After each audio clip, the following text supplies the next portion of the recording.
एक समय की बात है, एक छोटे से गांव में जहां लोग खुशी से रहते थे। उस गांव का नाम हरितपुर था। एक दिन एक बैलगाड़ी जिसमें पत्थर लदे हुए थे, गांव के चौक से गुजर रही थी। अचानक एक बड़ा और चमकता हुआ पत्थर गाड़ी से गिर गया। गांव वाले हैरान थे कि यह पत्थर इतना खास क्यों है। थोड़ी देर बाद लोगों ने देखा कि जो भी इस पत्थर के पास अपनी इच्छा करता है, वह सच हो जाती है। गांव वाले बहुत खुश थे और अपनी इच्छाएं पूरी करने लगे। एक किसान ने कहा, मुझे अच्छी फसल चाहिए, और अगले ही दिन उसके खेत में सोने जैसी फसलें उगाईं। लेकिन जल्द ही आसमान में बादल छा गए और हल्की हल्की बारिश शुरू हो गई। बारिश दिन ब दिन बढ़ती गई और लगातार बरसती रही। नदियों का जलस्तर बढ़ने लगा और फिर एक दिन अचानक बाढ़ आ गई। गांव के खेतों और घरों में पानी भर गया और लोग परेशान हो गए।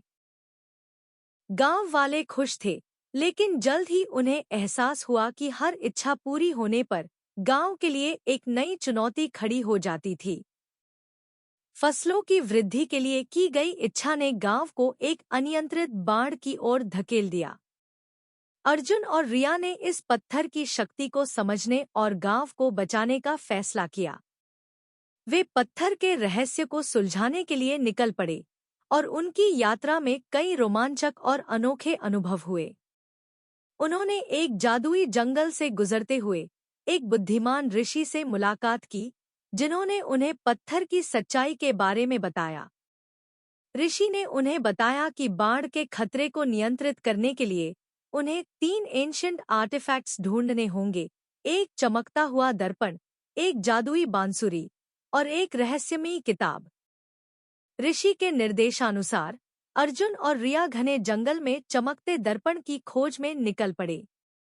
वे घने पत्तों और घुमावदार रास्तों से गुजरते हुए आगे बढ़ते रहे। घंटों की पैदल यात्रा के बाद उन्हें एक गुफा मिली, जो बेलों और लताओं के पीछे छिपी हुई थी, ठीक जैसे ऋषि ने बताया था। दिल धड़कते हुए और इंद्रियां सतर्क रखते हुए वे सावधानी से गुफा के अंदर कदम रखते हैं। उनकी आंखें अंदर की मंद रोशनी में ढल जाती हैं। गुफा में एक अजीब सी खामोशी थी, सिवाय दीवारों से टकराती पानी की बूंदों की धीमी आवाज के। जैसे ही वे आगे बढ़े, उनके कदमों की आवाज गुफा में गूंजने लगी, जो उन्हें एक कक्ष में ले गई जहां प्राचीन नक्काशी और रहस्यमय प्रतीकों के बीच चमकता हुआ दर्पण रखा था, जिसकी सतह पर मशाल की रोशनी परिलक्षित हो रही थी और एक अलौकिक आभा विकीर्ण हो रही थी। श्रद्धा और आश्चर्य के साथ अर्जुन और रिया दर्पण के पास पहुंचे, उससे निकलने वाली शक्तिशाली जादुई ऊर्जा को महसूस करते हुए। अर्जुन और रिया ने सावधानी से दर्पण को उठाया और गुफा से बाहर निकले। वे जंगल से होते हुए ऋषि के पास वापस आए, जो उनका इंतजार कर रहे थे। ऋषि ने दर्पण की शक्ति को समझाया और बताया कि यह दर्पण उन्हें बाढ़ के खतरे को पहचानने में मदद करेगा। इसके बाद ऋषि ने उन्हें दूसरे आर्टिफैक्ट, जादुई बांसुरी की खोज करने का निर्देश दिया। अर्जुन और रिया ने अपनी यात्रा फिर से शुरू की। अर्जुन और रिया प्राचीन मंदिर पहुंचे, जिसके खंडहरों में जादुई बांसुरी छिपी हुई थी। वे मंदिर के गर्भगृह में पहुंचे, जहां उन्हें एक रहस्यमय कमल का फूल मिला। कमल के फूल को छूते ही एक छिपा हुआ दरवाजा खुल गया, जिसमें जादुई बांसुरी रखी थी। बांसुरी की शक्ति से वे नदी के जल को नियंत्रित कर सकते थे और बाढ़ के खतरे को कम कर सकते थे।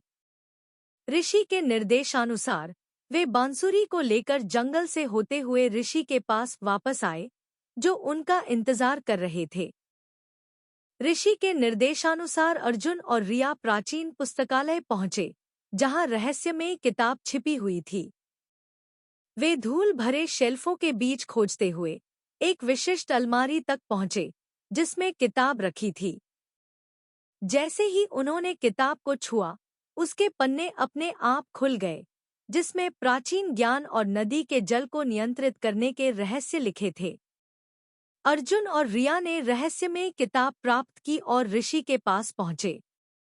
उन्होंने ऋषि को जादुई किताब सौंपी, जिसे ऋषि ने प्रसन्नता से स्वीकार किया।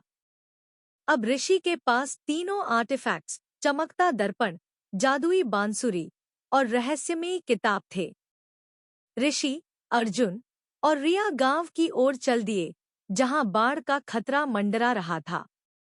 गांव पहुंचकर ऋषि ने चमकते दर्पण की शक्ति से बाढ़ के खतरे को पहचाना, जादुई बांसुरी की शक्ति से नदी के जल को नियंत्रित किया और रहस्यमय किताब के ज्ञान से एक प्राचीन बांध का निर्माण किया। बाढ़ को नियंत्रित करने के बाद महाज्ञानी ऋषि ने तीनों आर्टिफैक्ट्स, चमकता दर्पण, जादुई बांसुरी और रहस्यमय किताब को इच्छापूर्ति पत्थर के पास रखा। 2 घंटे तक मंत्रों का जाप करने के बाद ऋषि ने पत्थर को पूरी तरह से सक्रिय कर दिया। उन्होंने गांव वालों को बताया कि बिना सक्रिय किए कोई भी चीज अपना पूर्ण परिणाम नहीं देती। अब उनके मंत्रों से इच्छापूर्ति पत्थर पूरी तरह से सक्रिय हो गया है और निश्चित रूप से सभी इच्छाओं को बिना किसी दुष्प्रभाव के पूरा करेगा। सभी गांव वाले ऋषि, रिया और अर्जुन के प्रति और भी अधिक आभारी हो गए। ऋषि की अद्भुत शक्तियों और तीनों आर्टिफैक्ट्स की मदद से गांव को बाढ़ के खतरे से बचा लिया गया। गांव वाले ऋषि, अर्जुन और रिया की बहादुरी और चतुराई की प्रशंसा करने लगे।